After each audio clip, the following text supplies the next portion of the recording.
Hi class, this will be a short introduction video that will talk about velocity. So velocity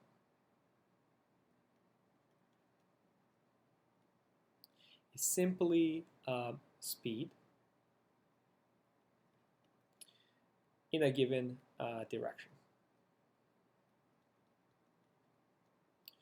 So we already spoke about speed in a previous video, and you already had a quick homework solving for different speeds. So let's extend on that and define mathematically what we mean by velocity. Velocity is simply the change in the displacement vector is equal to the velocity times time. And what means is that if you want the displacement vector of an object to change, the best way to do it is to have some velocity acting in a given direction over some time. And this velocity having some direction will also change the direction of this change in displacement vector.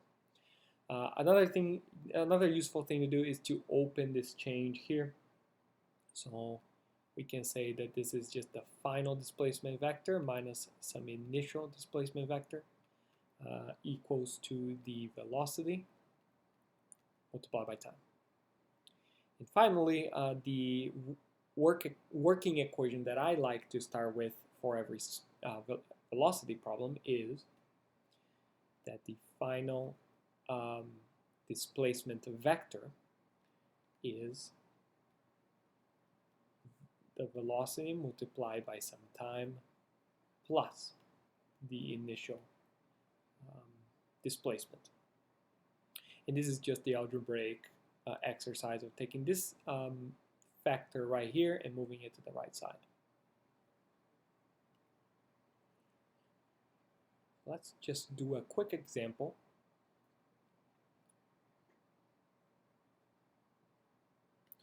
So let's assume that there's some car here. And for this example, I'm going to only use one direction. We say that this is the plus x.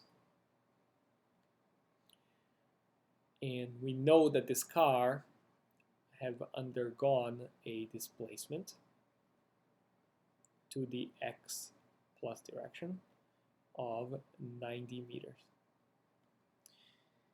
So the displacement really, so if I would to go ahead and write this displacement vector here, and again, I would have to say where my zero coordinate is. I'm going to call this the x equals 0 coordinate. There's just based on the fact that this car has displaced to the right, I can say that the displacement vector initial is just 0 meters, and because and it's kind of a technicality, but an arrow of 0 length has no direction really, so we don't really have to worry too much about this. But we do now know that the final displacement vector that this car will find itself is 90 meters, and it's been displaced in the plus x direction.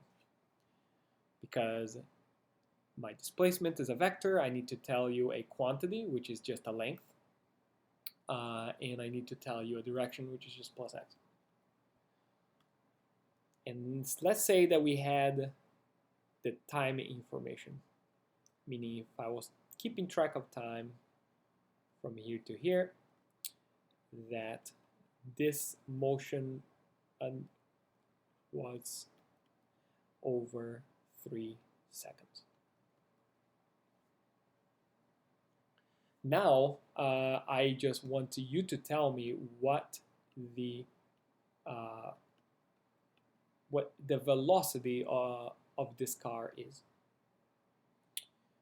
So right away we have also that time is 3 seconds. we have a working equation here in orange. You can do a quick check to see if we have enough variables to solve it, right? So we have the initial displacement vector. This one, good. We have the final displacement vector, is that one. And we have information about time. The only thing we don't have is the velocity. So all you have to do is to solve this equation here in terms of the variables.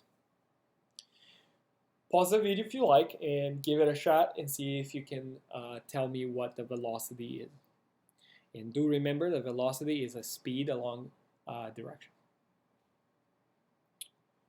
Very good. Let's just go ahead and solve this. We already have all of our variables here.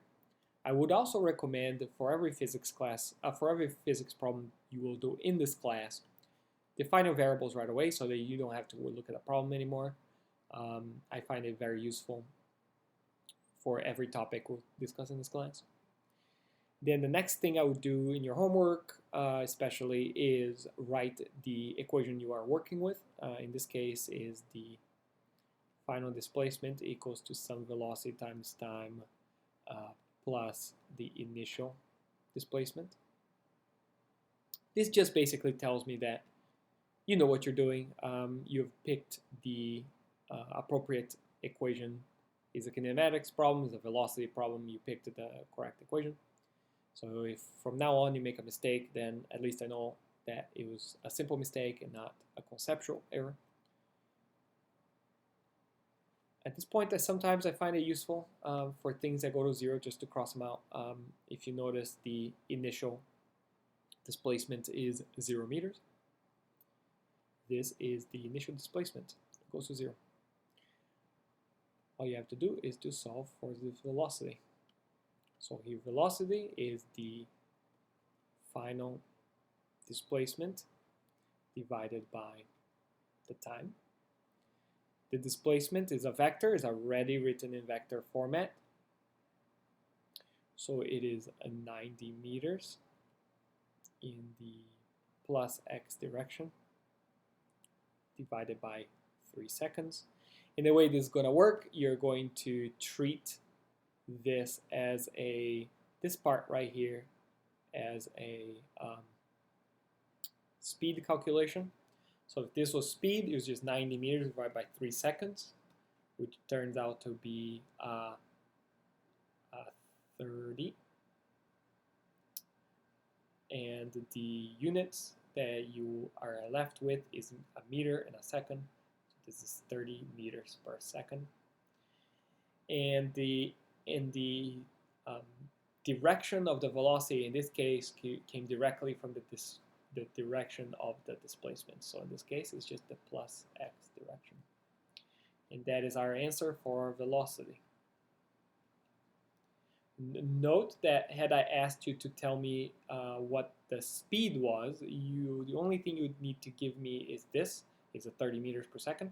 But because I asked you to solve for velocity, you also had to include this direction. That includes velocity. Thanks for watching, and I will talk to you soon.